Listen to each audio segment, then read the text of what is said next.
welcome to another edition of E&T Vlog Radio, right here with my special guest. Long time we haven't seen her, Bisou. Let them know a little bit about yourself and how you've been. I've been really good. Hi everybody, I'm Bisou. I'm from Norwalk, California.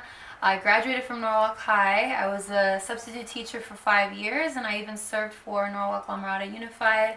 I retired from being in the teaching world about 6 months ago to become a full-time artist. Sweet. I live in Cerritos now, but I still have so much love for Norwalk. Definitely my roots, my friends, my family live there, and I love being a part of that community, and I love to be a reflection and a product of that community. Just recently worked with Project Dream Big, Miguel Rivera's nonprofit organization to help people in education with scholarships and funding. And right now I'm just working on releasing singles for my latest project, which is called Lucidity. Nice.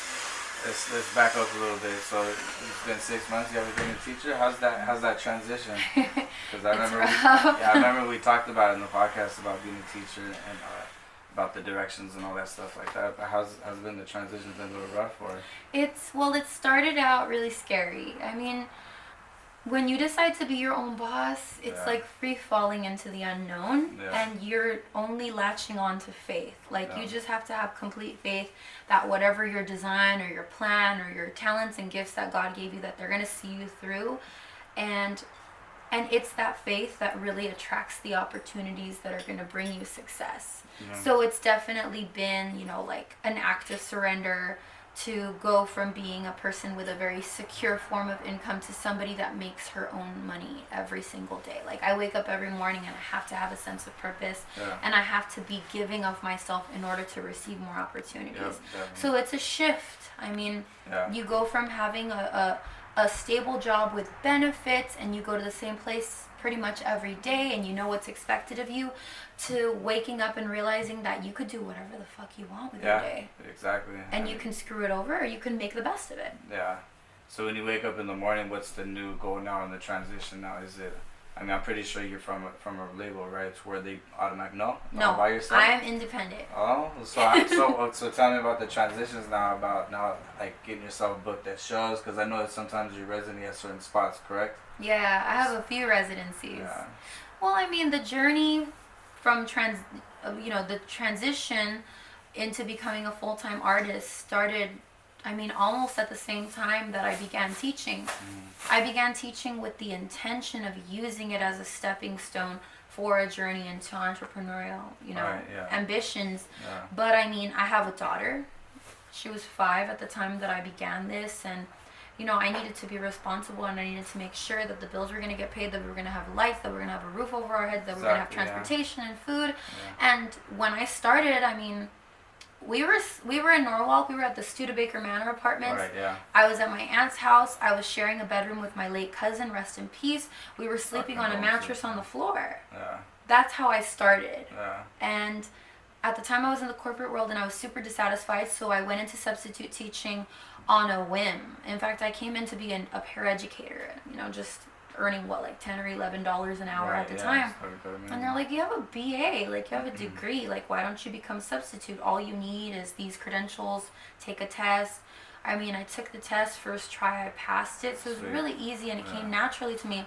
But I would always tell my students that I was a singer. And so I would sing to my students, and they'd be like, what are you doing here, Miss Cervantes? You should be out there. And I didn't believe in myself at the time. All I was worried about was making sure that I could pay my car note, and that I could eventually have enough money to move out and get my own place. And it was, it took time. I went from staying at my aunt's at this mattress on the floor to sharing a room with some shady people that eventually stole my identity. And then I moved out into a gated community with some cousins. And then I finally got a place in San Pedro, and I lived in San Pedro for 2 years before I was in a relationship, before breaking up with that guy and moving here on my own. And I trip out because when I came into this place, the lady that was showing the apartment told me how much it was, and I was like, I don't even know if I can do that. But something inside of me told me just do it, it's gonna work out. And I've been here for 2 years now, and it's been fine. I was able to slowly take my teaching income and replace it with gig income. You know, I was doing things like performing at like bars, performing at clubs, performing at private parties, weddings. I eventually attracted agencies that were interested in booking me for big corporate events, which made more money. And then the word got out that I was a singer, and people were asking me to do sessions, and I would get paid for, you know, demos, for commercial work. I got like a Fanta commercial placement, a Coca-Cola commercial placement. I got some Netflix shows that have like my voice featured on them, different commercial songs. And it just kind of, the momentum kept building, but I still didn't really have the confidence to really do it on my own until one day I was like, you know what? If I keep playing this double life where I'm subbing during the day and I'm gigging at night, I'm never going to put out my original music because I'm going to be too busy singing other people's songs and playing at other people's like occasions and stuff that I'm never going to be able to have the energy to make a new music video or to come up with merch ideas or to even focus on my physical fitness or to even have time for my daughter. I mean, I was just spread so thin. So it was an interesting transition, but I think the hardest part was realizing like I wake up in the morning and I make my own schedule and I hold myself accountable to that. Like I can really screw myself over if I choose not to do anything, or if I a couple extra hours. Or if I allow myself to like sink into a depression. I just recently read something today which is like, what if depression is like the universe's way of helping you to feel uncomfortable with circumstances so you can get beyond the comfort zone and do something more for yourself so that you can be on the right path. That makes a lot of sense. Right? Yeah, it does, yeah. So I fight that. Like, I'm not ashamed to like say that I fight negativity and depression and all sorts of crazy feelings every day in order to create success from a day-to-day perspective that'll add to greater like week-long success, month-long success, you know, to the extent where I can have something that I'm proud of. And that's the life of somebody that works for themselves. See, listen guys, this is knowledge right here. It is, because I mean there's a lot of people who get caught up in depression and they get stuck into their ruts where they're falling in a downward spiral. But sometimes for like you get into a little downfall, it's usually an uprising roar to like for you to become something bigger and better and like emerge beyond from your last chapter into the next one. You know what I'm saying? Yes. So that's dope. I mean, it seems like from the last time that we had the interview too, this is when all that transition started. You know what I'm saying? It's been like 2 years since we had last time we had it. Totally. I think when I last interviewed with you, what did I release? I don't think I had anything out. I think I was just talking to you about being a teacher. I think it was just when you put your first album, or not the first album, but the most recent one, I believe. So, right? You haven't put any other albums on the past 2 years, right? Or I put out a couple of singles. I put out an EP called Lucid Dreams. I think that's what it was. Yeah, but that was already like 3 years ago. Yeah, that was a while ago. It's been forever. Yeah, it's been a while since we've been consistent with our podcast, so. And that's okay. I mean, this is a new era, and you have so much more motivation now. Yeah, I got bigger dreams now, for sure. That's how it has to be sometimes. We have to think bigger in order to grow into something bigger. Yeah, exactly what because we took a break for a little bit just to give the brand a new revision to like start doing different things now, you know what I mean? Instead of just being at home, being on podcasts, let's start doing events now, doing vlog series, meeting other people, meet other crowds, taking footage and stuff like that, opening doors, you know what I mean? So I feel you on that. Give the audience, especially all the new tuners who are going to be tuning in, a little brief past view on your like singing skills, not singing skills, just singing appearances. Like when I'm talking about like Dodger Stadium, the Lakers game, national anthem, and then venues and stuff like that. Well, I mean, oh my goodness. Yeah, they got a nice history. I want to talk about the Netflix shows too. I want to see if they're most recent. But yeah, I honestly I can't even. I'd have to like look at my Facebook timeline to figure out what the shows were. Yeah. But yeah, I did. A while back, like shortly after I graduated from UCLA, I got an opportunity to perform the national anthem for the Lakers back when Kobe was still playing. Right, and shortly thereafter, I got signed with Meta World Peace's artist management group. Yeah. So I was doing stuff with them, And then I met a couple of people here in Norwalk, including a guy named Ricky Rivera, who really liked my talent, and he gave me an opportunity to sing at Dodger Stadium national anthem. So that was a few years back. And in the interim, I got an opportunity to have a meeting with Dave Foster, who's a multi-Grammy-winning singer-songwriter and artist. And I got to sing the song that he wrote for Whitney Houston, I Have Nothing, at his house. Like, super amazing opportunity to just, like, you know, he was in his pajamas, and I was just like, I think it might have been like 9 o'clock in the morning. And we got to just have this duet together where he was on the piano. And I was singing, and like 12 to 15 Grammys on the piano, just like kicking it there. And just such a down-to-earth person. And since then, I became a teacher. I started performing more locally, and that's kind of taken me in new directions. I got to meet some amazing musicians, and just recently, I'm gonna say like maybe last year, I decided to join a Selena tribute band. So now I interpret Selena Quintanilla, and we've been performing all over California. We just did San Manuel Casino. We're gonna be playing for the San Diego Chargers game on Sunday. We're doing the pregame show. And I'm doing my first Las Vegas show on November 1st. That's so dope. So I'm getting a lot more opportunities, and I have this this one record label, commercial music record label called Beat Chamber Records, and they're out of Montebello. So they are the ones that were able to give me those placements in like the Fanta commercials and the Coca-Cola commercials, mostly stuff in Spanish. And we were able to do some Netflix stuff as well. I can't even think at the top of my head what we've done, but we've done Netflix, and we've also done feature films. And this is just stuff that we've collaborated on together because they like that I'm flexible. They like that I could do like a pop sound, but I can also do like salsa, or I could do mariachi. And that ability to be versatile with my voice gives me more opportunities. So those of you tuning in that are artists, like, don't be afraid to explore different avenues for your craft, because the more things that you could do and the more versatile that you are, the more doors open for you. Like, especially if you're Latina or Latino, the fact that you can speak both languages, that's two different markets that you can tap into. And you know, at first, when I first started singing, I mean, I didn't even want to go into Latin music, and now I'm doing like a really dope Selena tribute act. Like, amazing. It's amazing how many people come out and embrace that. And they come up to me and they're so excited and they're so grateful that I'm interpreting this singer's music that she's been dead for like, oh my God. It's been a while. Yeah, like what, 20 years almost. Like, she would have been, I think, 47 this year. And it's been a blessing that by keeping myself open to opportunities and not putting myself in a box, I've been able to create a sustainable life for myself where I can provide for my daughter and I can invest in my own creative endeavors. Now, with your new chapter for the Selena Retrieval, is that something that you always like kind of like felt like you wanted to take a part in or dip your feet in the water, or it just happened out of nowhere and you're just like, let's try it? It was so organic. There was another girl that used to be the lead singer of the band, and she dropped out. And she formed another band.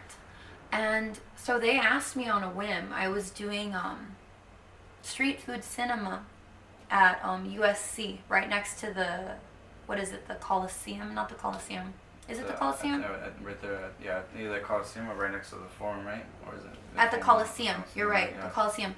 So it was this big event, like on the lawn next to the Coliseum, and I was so nervous because, I mean, I don't look like her.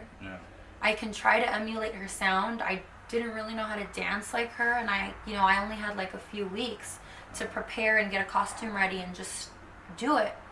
But when I went up there and I started performing her songs with the band, and I saw how excited people got, especially the kids, like, that was the biggest thing. Is to see like 5 through 10-year-olds that, like, Selena died so long ago, and they just love her music. Yeah, still has a up-to-date feel for it. Yes. Still, I forget what the word I'm trying to look for, but you get what I'm saying. Yes, like, it's just amazing that her legacy continues, and it gave me a sense of purpose. Like, I can help to, to support the continuation of that legacy of such a gigantic icon in Latin music, and not just Latin music, but Latin American music, because she was Mexican American. Yeah. You know, and not only that, but she just like paved the way for so many other women to be in charge of their careers, and she's been such a huge inspiration to me.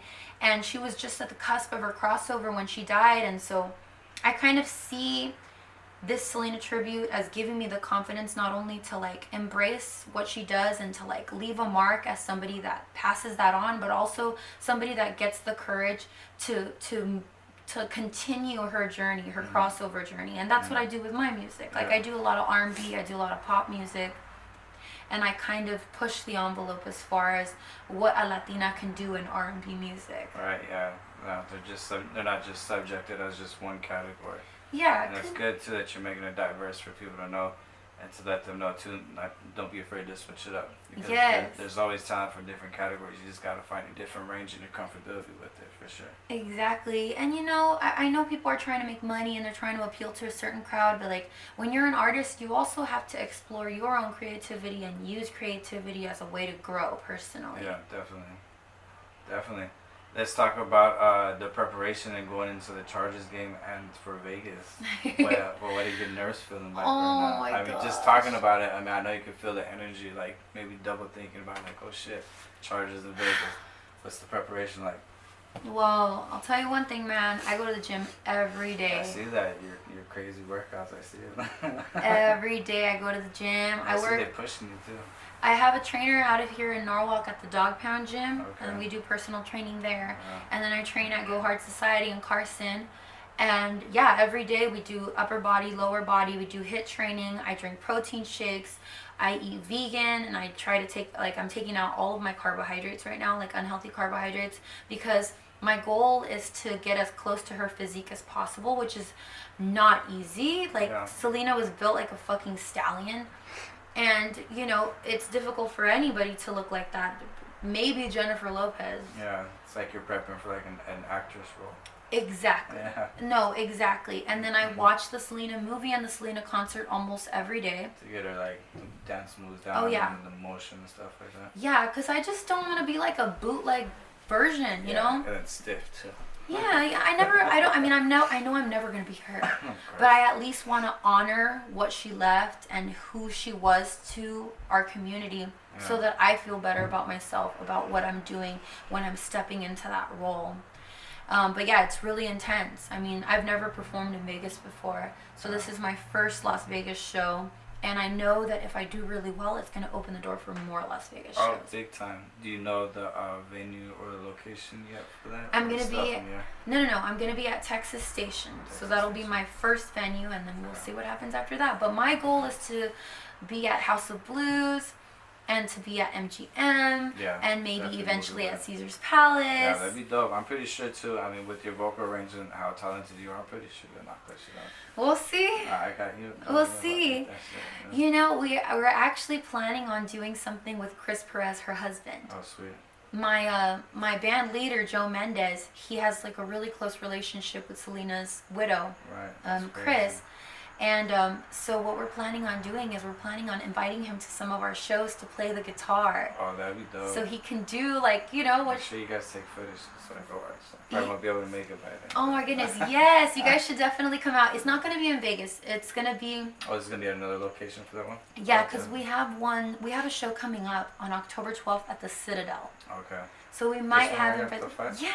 So we might have him there, and he's gonna do a meet and greet. And I've never met him before. Right. So I'm super excited. Yeah, that's gonna be dope. Baby on a roller coaster. Oh, you'll have so much fun. I know she's a fan of it too. It'll be a good time. So let's talk about the preparation for this Sunday though, for the Charger game. I mean, it's the first time. He says it's gonna be the pre-show televised, right? So it's the first time locally on TV wise, yeah, right? With football, the Selena tribute show, yes. But I mean, I was televised for the Dodgers, and I was also televised for the Lakers. Right.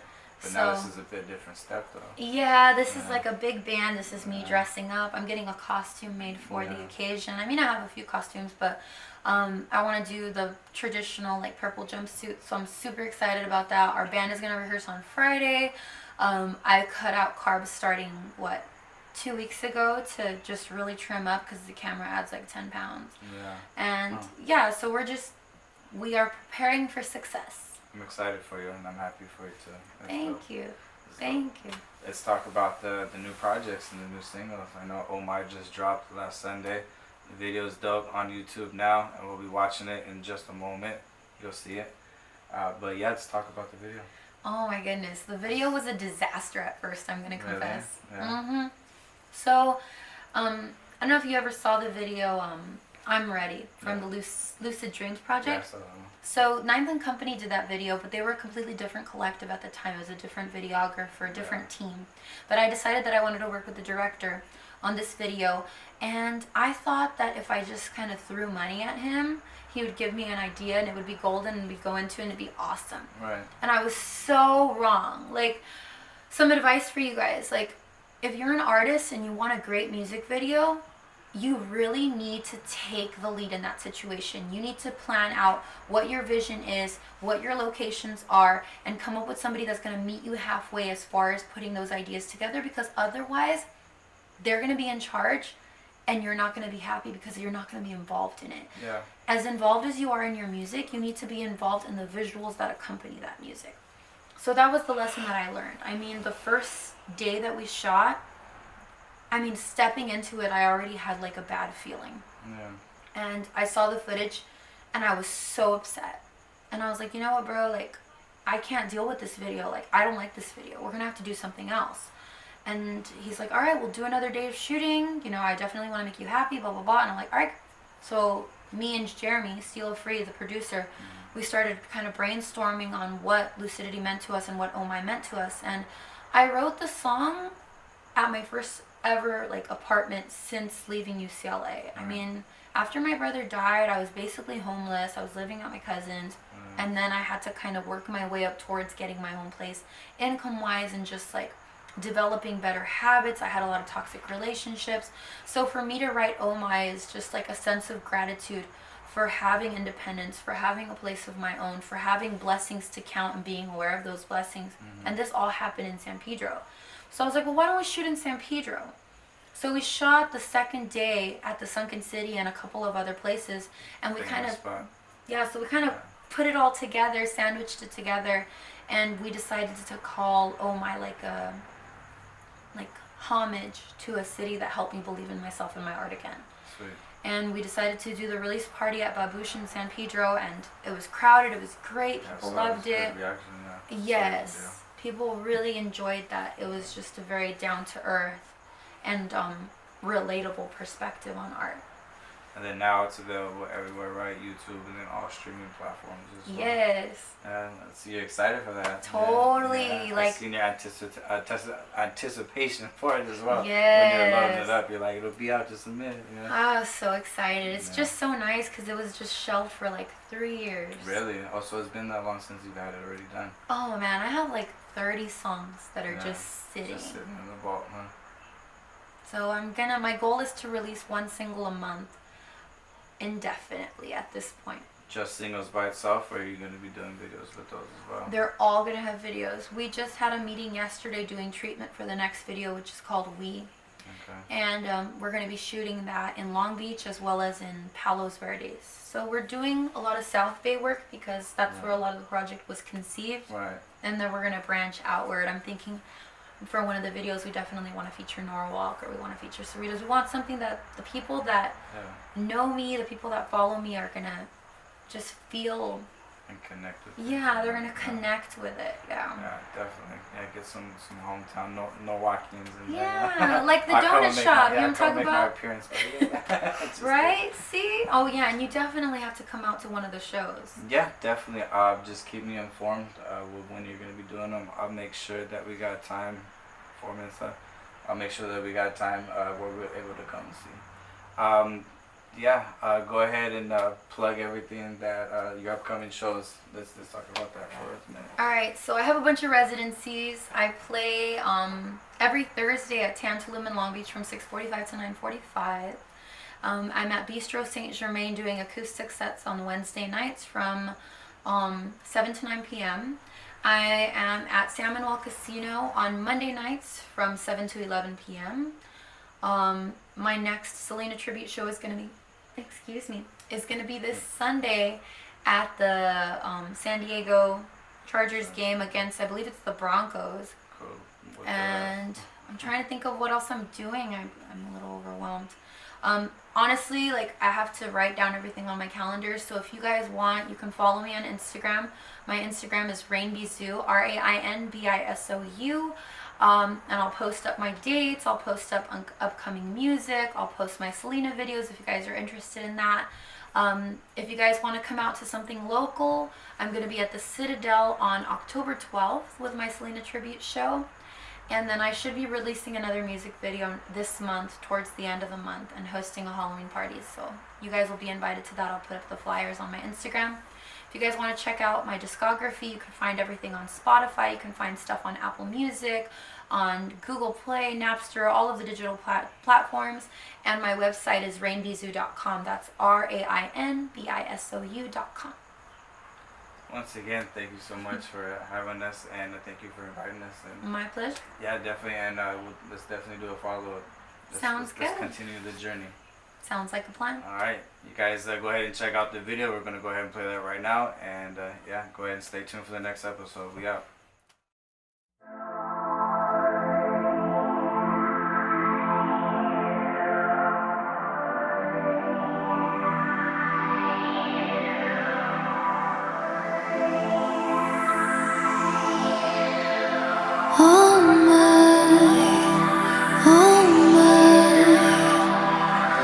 Sitting on my cloud, watching sunrise. Man, it's been a while since I had my own place. Counting blessings while I pucker up. Exhale the bullshit, baby, bottoms up.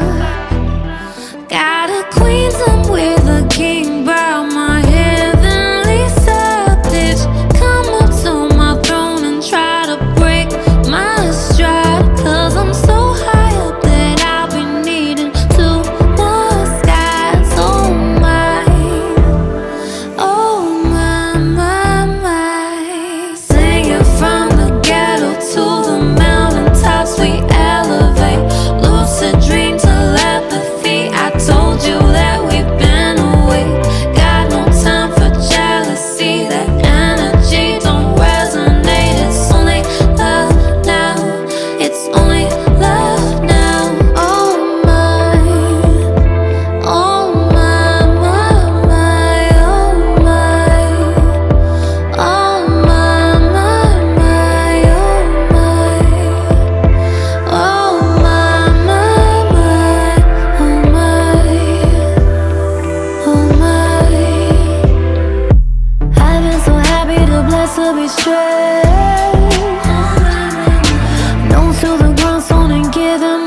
trip.